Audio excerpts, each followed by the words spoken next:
Hello everyone, welcome back again. My name is Jesse, and in this wonderful tutorial, we're trying to see how to match strings in Python. So over the weekend, I was building a simple tool and I came across this problem. So I wanted to match these blocks with another length, right? So that they are actually mapped well. So you can use zip to do that. But I want to actually match them so that it means what it means, just as these names are, right? So these are different names. So data science central, I want to match it to data science central and see that it's actually matchable. So how do we solve that? So let's use this tool. So this is how to solve it. So we have this particular tool called Fuzzywuzzy, which is a very nice tool which has support for Python, JavaScript, and then Ruby and several of them. So now let's see how to install it. So just go to pip. In case you don't have it, right? So go to pip install Fuzzywuzzy. Fuzzywuzzy is a very nice tool. So let's see how to work with this particular tool. So the basic is that I'm just going to import, so from Fuzzywuzzy, import fuzz or fax and then process, right? So now let's see the features of these things. So to compare two stuff, you can just use the fuzz. Then from fuzz you have two options or three options. You have the ratio, which compares the entire string in order. So let's see an example. So let's say I have another word like fuzzy.ratio. I want to compare two words. So the words I want to compare something like this is a writing, right? Or this is a coding. I want to compare this is a coding to another one. So this is code. I want to compare these two stuff together. So how do I do that? So with this fuzzy ratio is going to compare them and give me at a value of 79. So the 79 means it's when it's comparing the entire string in order, it is 79% accurate, right? So in case this one was the same, it's going to give us 100. So let's check that one and see. So in case this is coding, it's going to give us as 100 because it's going to match perfectly. So this is even 93. This is a coding.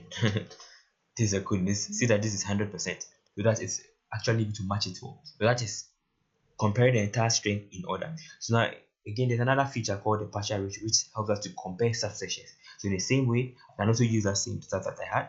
So if I use the partial ratio to compare, this is going to give almost 100% because this string is almost some of them inside this place. So let's try it and see. Partial ratio rather, right? So that it's 83. So in case I change this one to this is a code, it's going to give us something better, right? So that is how to work with it. So the partial ratio compares subsections of a string, whilst the fast ratio compares the entire string. So that is some interesting stuff. So let's try more examples to see how it works. So we can also have another one like, let's say fuzz.ratio. I want to compare two stuff. I want to compare meat versus, let's say, meat. Right, so if I check this one, meat and meat, they are 75. The only difference is the A. In case I use the same stuff for the partial ratio, which is going to give us something totally different. So let's try that one. It's going to be this. So with the partial ratio, so that this is going to give us 75, almost like the previous one. So that is what some interesting stuff about this particular stuff.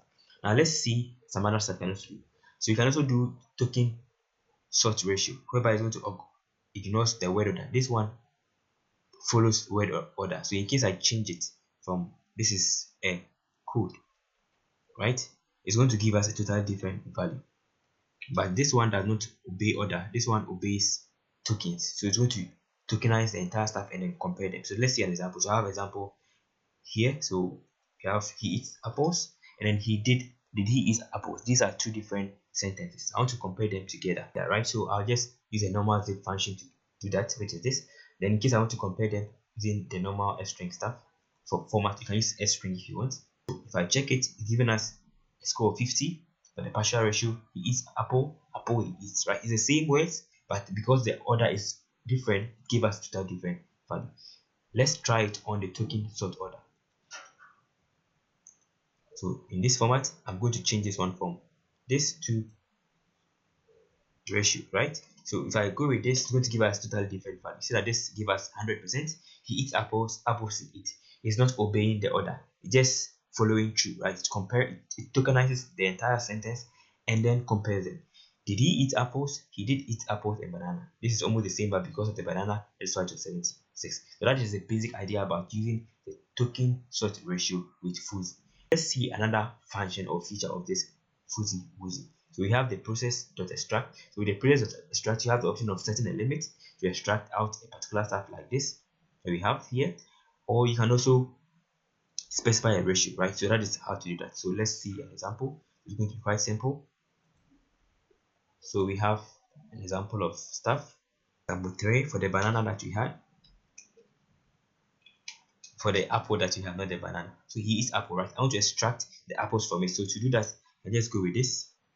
So process.extract the apples. I'm extracting apples from this example, and I'm giving it a limit of 1. That's he eats apples. So it's able to find apple and then extract it from me at level 30.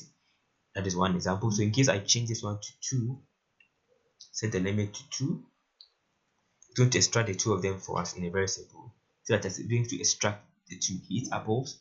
Did he eat apples? Very, very interesting. So that is how to extract from it.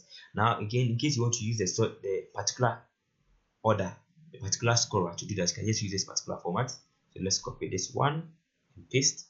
So if I paste it here, it's going to use a particular scorer. So we are using the Fuzz ratio, which is going to give us almost the same result like the previous one, right?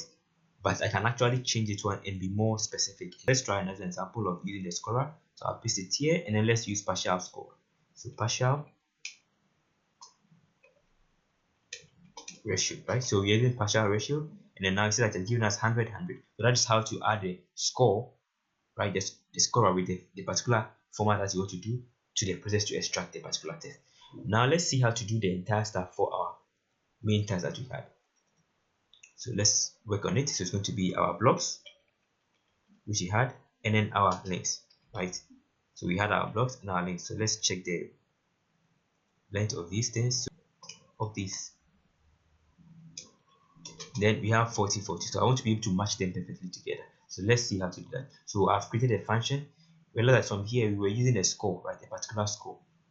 I've been using a particular score for it, like 176. So I want to set a limit of the score that I want to use. So let's see that. So this is the name of the function. So match 10. You need to take the 10, particular 10 from it. Then take the list here. Then the minimum score. Rather like this, there is a score for these ones. We have a score of 100. We have a score of 60. So we're using that score as the minimum score. And then we're going to iterate over it. And then iterate over the list inside it, and then check the ratio. So if the score is less than the maximum score, we will add it. If not, you are just going to ignore it. So that is a basic idea for this particular function. So we are just taking the 10 from the list, and we are comparing them with the Fuzz ratio to match them, to compare them. Then if the score matches that limit that we set, accept. If it doesn't, then reject. That's the basic idea.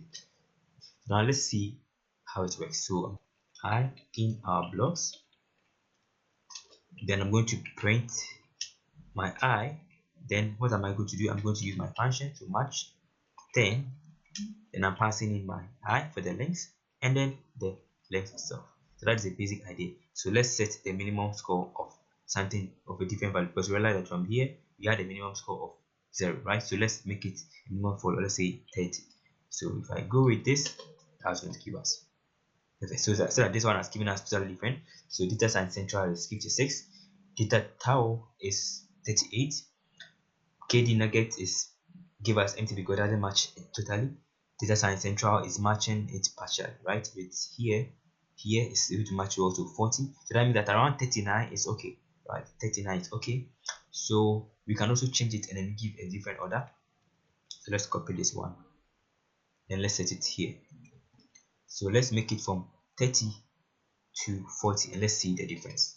So if I check on this and then this, you realize that here was 56, not that bad, but when I check it here, 56, that's reduced it totally, right? Some of them are even empty, totally empty, right?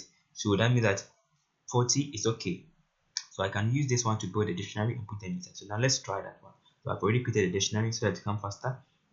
So this is just a simple dictionary. So for the name in the blocks, we're going to match the 10. Then we are setting the limit not to 30, but let's say to 40, right? Or let's make it 30. We're going to update it, and then we're going to build a pandas stuff for it. So let's run it. See, we're going to run our dictionary. Perfect. So we have been able to run our dictionary. So if I go back to my dictionary that I have, so dict my list,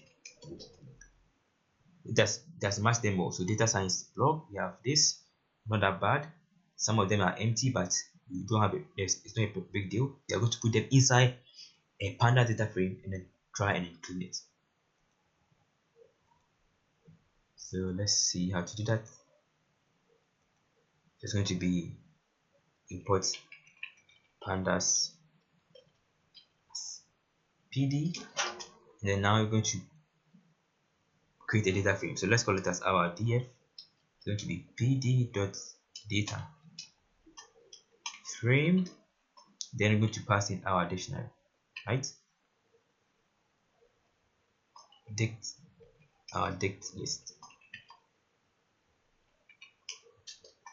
Okay, perfect. So now that's been able to do it in a nice format for us. So now let's check it and see. It's going to be df.head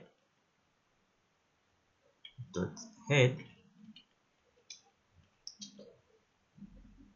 See that now it's matching it well, right? So now we can use a simple function to rule out those that are negative, right? So you can just do the simple stuff of df if the blog name, or if the score is less than a particular value, or if the score is, let's say, greater than, let's say, 38 or 38, omit it, right? So that is what we'll be trying to do here. So you should select only the ones that are 38. In this format, you are able to clean it well, so that data science central is matching well, data science news is also matching well, analysis media is also matching well, data science is matching well, data plus is matching well. Wow, New York data science is matching well. So most of these ones are matching very well. So that is how to work and deal with this particular problem. So the basic idea is that you're just first of all going to import this particular package called Fuzzywuzzy, right? And then Fuzzywuzzy works with ratio, it works with partial ratio, which compares subsections, it works with token ratio, which ignores the order, and then you're going to create a simple function to extract to work with it. So that was a function that you created. It's going to, you're creating a function that loops through them using partial. You can actually change this particular ratio to partial ratio if you want. So and then you run it like this, create a dictionary, and then place them inside. Then later on use pandas to build a table to match them all. So thank you for watching this long tutorial. I hope you have learned something. Please don't forget to subscribe and check the links below for more interesting stuff. Stay blessed.